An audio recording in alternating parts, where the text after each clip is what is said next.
मुर्शद ने मुरीदों पे नजर डाली और अपना अनार खाते खाते एक होनहार मुरीद की तरफ बढ़ा दिया।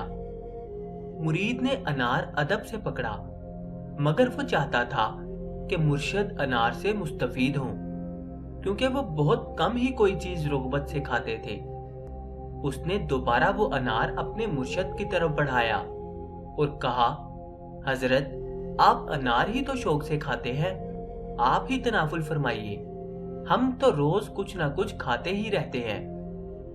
मुर्शद ने वो अनार उस मुरीद से लेकर दूसरे मुरीद की तरफ बढ़ा दिया, जो बड़ी हसरत और रश्क के साथ उस अनार की जानिब देख रहा था। अनार पकड़ाते हुए मुर्शद ने बड़ी धीमी आवाज में कहा, हर शख्स का मुकद्दर उसे मिलकर रहता है। अनार खाते खाते उसमें से एक दाना नीचे गिरा।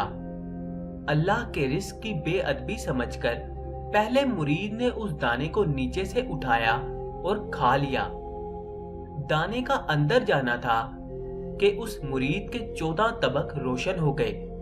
जमीन और आसमान के हकायक की गुत्थियां खुलना शुरू हो गई। उसने घबराकर सारा अनार खा जाने वाले साथी की तरफ देखा और सोचा, एक दाने ने मेरा ये हशर कर दिया है, जिसने सारा अनार खा लिया है उसका क्या हाल होगा।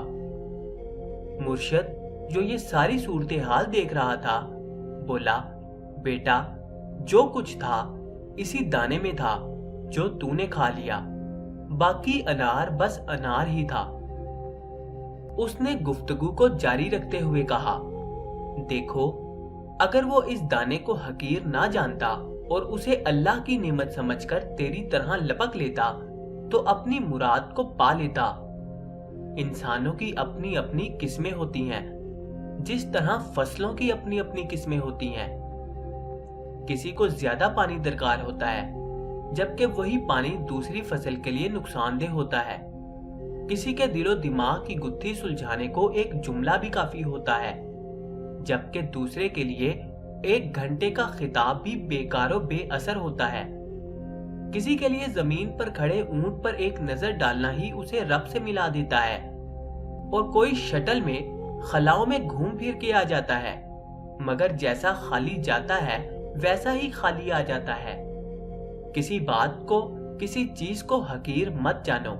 हो सकता है जिसे तू मामूली समझ के, हकीर समझ के उसकी तरफ देखना गवारा नहीं करता, वही तेरे लिए कामयाबी की सीढ़ी हो, वही तेरी हदायत का सामान हो। याद रखो, बड़े से बड़े ताले की चाबी छोटी ही होती है। उसके हुजम को मत देखो, काम पर नजर रखो। और ये दाना खाने वाले कौन थे? हजरत बाबा फरीदुद्दीन गंज शक्कर रहमतुल्लाह ताला अलैहि।